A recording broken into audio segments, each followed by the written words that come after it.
నా పేరు కుమారస్వామి అండి. నేను పుట్టి పెరిగింది గోదావరిఖనిలో. మా ఏరియా అంతా బొగ్గు గని కార్మికులుగా ఉండే ప్రాంతము.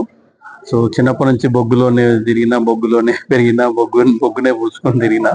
సో ఇక్కడ ఈ కాన్సెప్ట్ ఏంటంటే, నాకు చిన్నప్పటి నుంచి కళల పట్ల చాలా ఇంట్రెస్ట్ ఉండేది. సింగరేణి స్కూల్లో చదువుకున్నాను. అక్కడనే ఆర్ట్లో ప్రావీణ్యత పొంది తర్వాత ఇంటర్మీడియట్ తర్వాత జేఎన్టీ కాలేజ్లో జాయిన్ అయ్యాను. జేఎన్టీలో శిల్పకళ కోర్సులో అధ్యయనం కంప్లీట్ చేసుకొని తర్వాత masters in Hyderabad central university, అది కూడా శిల్పంలో స్పెషలైజేషన్ చేశాను.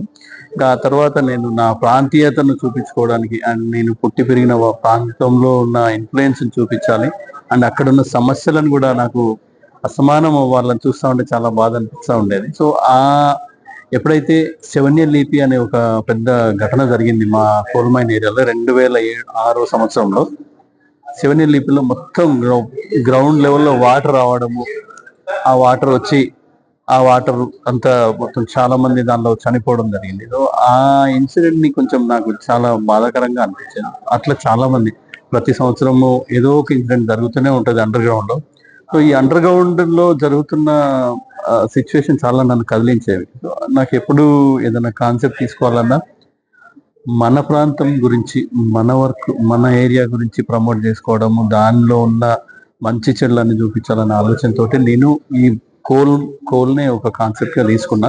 మా నాన్నగారు కోల్ మైన్ లోనే పనిచేసి రిటైర్ అయ్యాడు. సో ఆయన చేసిన కష్టము, ఆయన చిన్నప్పటి నుంచి నేను చూస్తున్న కోల్ కట్టర్ గా అండర్ గ్రౌండ్ లో దిగి కోల్ కట్టింగ్ ఎలా చేసేది అంటే ఒక 50 కిలోల డ్రిల్ మిషన్ కోల్ కట్టింగ్ ఎట్లా చేసేది, అవన్నీ నన్ను వెంట తీసుకెళ్లి చూపించేవాడు. ఒక రోజు పర్మిషన్ తీసుకుని అవన్నీ చూస్తే చాలా ఉండే చరించిపోయాయి. సో ఇలా ఈ చూస్తున్న క్రమంలో నేను అదే కాన్సెప్ట్ ను తీసుకొని మా నాన్నకు ఒక చిహ్నంగా ఆయన చేసిన పనికి ఆయన మాకు ఇచ్చిన మధురానుభూతులను, సో రైజింగ్ సన్ అనే కాన్సెప్ట్ తీసుకున్నా. రైజింగ్ సన్ అంటే బొగ్గులోంచి ఉత్పత్తి అవుతున్న ఈ బొగ్గుని దాన్ని బయటికి తీసినప్పుడు అది మనకి ఎలాగైతే వెలుగు ఇస్తుంది, ఆ వెలుగు కరెంటు రూపంలో కానీ వేరే వేరే ఫ్యాక్టరీలోకి వెళ్ళి దాని రూపంలో మనకు వెలుగునిస్తుంది. సో ఈ కాన్సెప్ట్ పేరేంటంటే ఇన్విజిబుల్ సన్, అంటే చీకటి సూర్యుడు. రకంగా చెప్పాలంటే చీకటి సూర్యుడు అనే కాన్సెప్ట్ లో దీన్ని తీసుకున్నాను. సో ఒక చిన్న బొగ్గు తునుకను తీసుకొని పెద్ద సైజులో చేస్తే ఎలా ఉంటుంది అనే కాన్సెప్ట్ లో నేను అదే విధంగా నేను ఎప్పుడు మా ఊరికి వెళ్ళినా కానీ ఒక 4-5 సంచులు బొగ్గు తీసుకొచ్చుకుంటా కార్లో. దాన్ని నా కాంపోజిషన్ లో నా యొక్క వర్క్ లో నేను ప్రజెంట్ చేస్తూ ఉంటాను నేను. సో అదే కాన్సెప్ట్ తీసుకుని అదే బొగ్గును గ్యాలరీలో పరిచి ఒక చిన్న బొగ్గు తునకని పెద్ద సైజులో స్టెయిన్లెస్ స్టీల్లో నా శిల్పం రూపంలో రూపొందించాను. సో అది దాంట్లో ఉన్న అర్థం ఏంటంటే వాళ్ళ యొక్క కష్టాలు, వాళ్ళ యొక్క అండర్ గ్రౌండ్ లో పడే కష్టాలను చూపించాలనే ఉద్దేశంతో వాళ్ళు చీకటి సూర్యులు, వాళ్ళు మనకు వెలుగునిస్తున్నారు అనే కాన్సెప్ట్ ను నేను తీసుకోవడం జరిగింది. ఈ ఆర్ట్ సైడ్ మీరు ఒకప్పుడు చదువుకున్న టైమ్స్ ఇప్పటికి చాలా టెక్నాలజీ మారింది. అప్పుడున్న టైంలో మీ తల్లిదండ్రులు ఆర్ట్ సైడ్ అంత ఇంట్రెస్ట్ చూపకపోవచ్చు. అంటే ఎట్లా మీ ఇంట్రెస్ట్ వాళ్ళు ఎట్లా క్యాచ్ చేసి ఎట్లా సహకరించారు? నాకు చిన్నప్పటి నుంచి చిత్రకళలో చాలా ఉత్సాహం చూపించేవాడిని. నేను చిన్నప్పటి నుంచి మా సింగరేణి కాలేజ్ హై స్కూల్, మాకు కేంద్రీయ విద్యాలయ స్కూల్స్ గురుకులాలు అప్పుడు ఎలా ఉండేదో మా సింగరేణి స్కూల్ కూడా అలాగే ఉండేది. అదే స్టాండర్డ్ లో మా ప్రతి క్లాస్కి ఒక డ్రాయింగ్ టీచర్ ఉండేవాడు. డ్రాయింగ్ టీచర్ ఎవరైతే కళలో ఉత్సాహం చూపిస్తున్నారో వాళ్ళని ప్రోత్సహించేవాడు. అలాగే మాకు నాగేశ్వరరావు సార్ అని ఆయన చాలా ప్రోత్సహించేవాడు నన్ను 7వ తరగతి నుంచి. ఏది ఈవెంట్ ఉన్నా అని, యాన్యువల్ డే వచ్చిన, 21st జనవరి వచ్చిన, August 15 వచ్చిన, బోర్డ్స్ ప్రతి క్లాస్ లో నేనే డెకరేట్ చేసేవాడిని. స్కూల్లో డెకరేషన్ వర్క్ అయినా ఏదన్నా ఆర్ట్ రిలేటెడ్ ఏదన్నా నన్నే ముందు పిలిచారు. అట్లా నాకు చాలా ఉత్సాహంతో పనిచేసేవాడిని. 10th వచ్చిన తర్వాత సారు చెప్పినాడు ఇట్లా ఫైన్ ఆర్ట్స్ ఉంటుందని. మా ఇంట్లో కూడా నేను బొమ్మలు చేస్తుంటే వీడు ఏం చదువుడు, వీడి పని అయిపోయింది, వీడు చదువు పనికిరాడు, సరే వేసుకొని వెళ్ళి వాని బొమ్మలు వాడు వేసుకుంటాడు అని చెప్పేసి అట్లా వాళ్ళు చెప్పేవాళ్ళు. అయినా కానీ ఎవరు ఏమనకపోయేది. ఓకే, నాకు నచ్చిన మార్గంలోనే మా నాన్న ఎంతసేపు ఓకే నీకు నచ్చిన ఫీల్డ్లో ఎల్లురా, ఇంటర్మీడియట్ జాయిన్ అయ్యాను.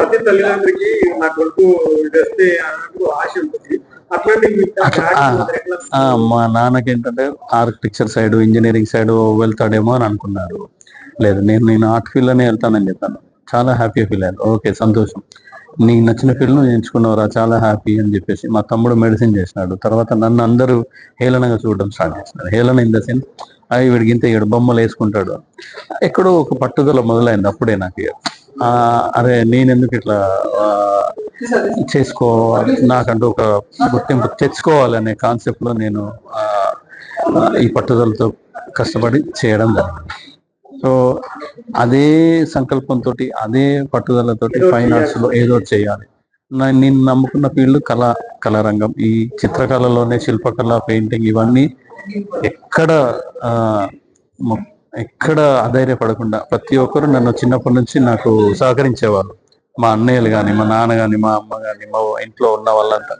బయటకు వచ్చిన తర్వాత కాలేజీలో, తర్వాత కాలేజెస్లో మా ప్రొఫెసర్స్, తర్వాత మాస్టర్స్లో ప్రొఫెసర్స్ అందరూ నేను తీసుకున్న కాన్సెప్ట్కి సహకరించేవాళ్ళు. చాలా గ్రూప్ షోస్ చేశాను నేను. నేషనల్ లెవెల్లో స్టేట్ ఆర్ట్ గ్యాలరీలో ఇక్కడ 8వ షో నాది. ఢిల్లీ లెవెల్లో ఒక 2 షోలు పెట్టాను అంతర్జాతీయ స్థాయిలో. తర్వాత నాకు స్టేట్ అవార్డు, నేషనల్ అవార్డు కూడా రావడం జరిగింది. 2007లోనే నేషనల్ అవార్డు వచ్చింది. 2005లో స్టేట్ అవార్డు వచ్చింది, ఐఫాక్స్ అవార్డు. 2004లో తెలుగు యూనివర్సిటీ అవార్డు వచ్చింది.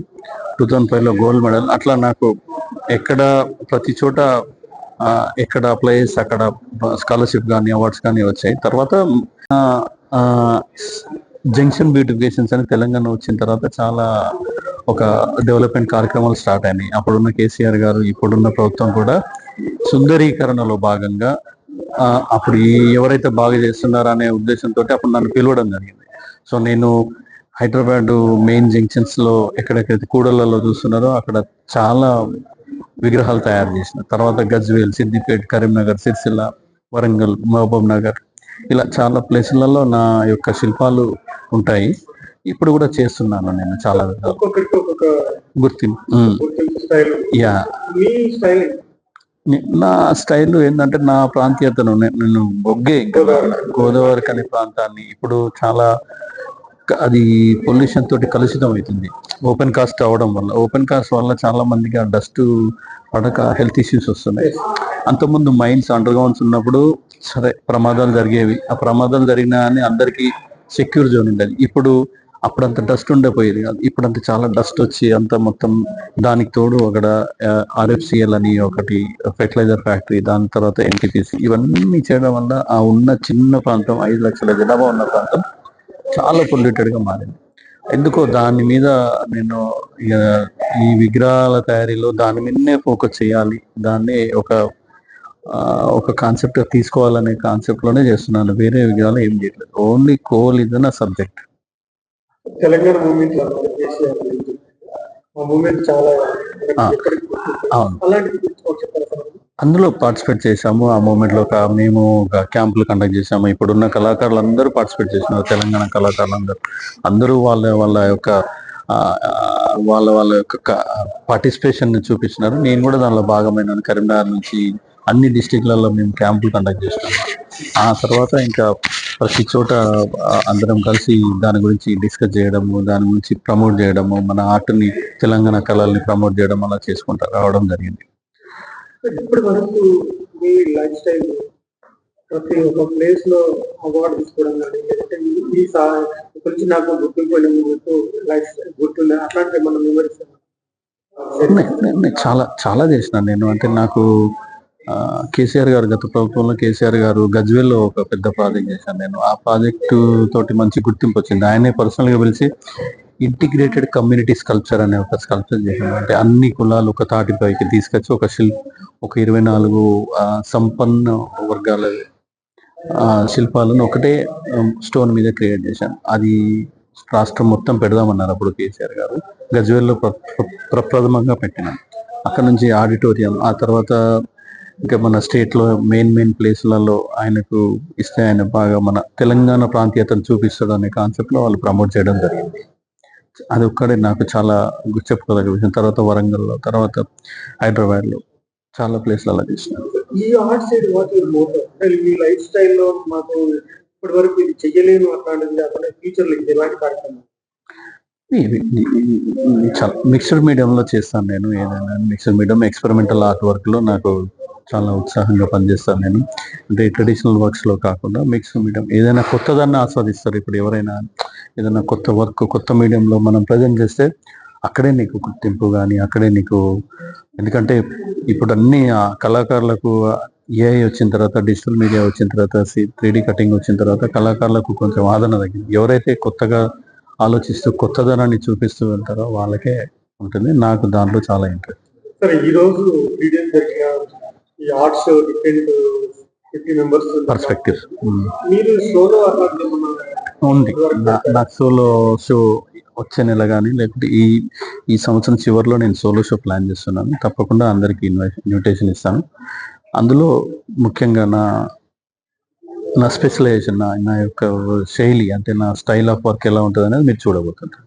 మీరు గోల్డ్ మెడల్ మీకు ఆల్రెడీ ఫైనాన్స్ లో ఒక కొత్త యువత ఫైనాన్స్ కానీ ఇట్లాంటి దాంట్లో ఆర్ట్ సైడ్ కానీ ఎలాంటి మీరు సజెషన్ చేస్తారు? ఇప్పుడు చాలా అవకాశాలు ఉన్నాయి. శిల్పకారులకు, చిత్రకారులకు చాలా అవకాశాలు ఉన్నాయి. క్రియేటివిటీకి ఎప్పుడైనా క్రియేటివ్ థాట్స్ ఉన్న ఆర్టిస్ట్కి జీవితాంతం తనకు లైఫ్ ఉంటుంది. ఏదో ఒకటి చేసుకొని అయినా అని బతకగలుగుతారు ఆర్ట్ ఫీల్డ్లో. అలా అని చెప్పేసి ఇప్పుడు అన్ని ఈజీ మెథడ్లు వచ్చినాయని చెప్పేసి భయపడాల్సిన అవసరం లేదు. నువ్వు ఎంత క్రియేటివ్గా ఉండి, ఎంత ఉత్సాహంగా వర్క్ చేస్తావో, ఎంత కొత్తదాన్ని చూపిస్తావో అప్పుడే నీకు వాల్యూ ఉంటుంది. సో దాన్ని తీసుకోమని నేను సలహా ఇస్తాను. ఎవరైతే ఆర్ట్ ఫీల్డ్లో ఇంట్రెస్ట్ ఉన్న వాళ్ళు తప్ప వేరే వాళ్ళు రాకూడదు. అంటే తనదంటూ తన లోపల ఉన్న ఆలోచనలు ఏవైతున్నా ప్యూర్గా బయటికి తీసుకొస్తే అతను హీ విల్ సక్సెస్. ఇది ఆర్ట్లోనే, ఆర్ట్ చేసుకుంటేనే బతకడం, ఆర్ట్ చేసుకుంటేనే చచ్చిపోవడం, అంతే. ఇంకా ఆర్టే, వేరే ఏం లేదు. చాలా ఏ వర్క్ చేసినా ఆర్ట్ రిలేటెడ్ చేసుకుంటారు. జరిగిపోయారు, అమ్మ నాన్న జరిగిపోయారు ఇద్దరు. నా పిల్లలు బాగా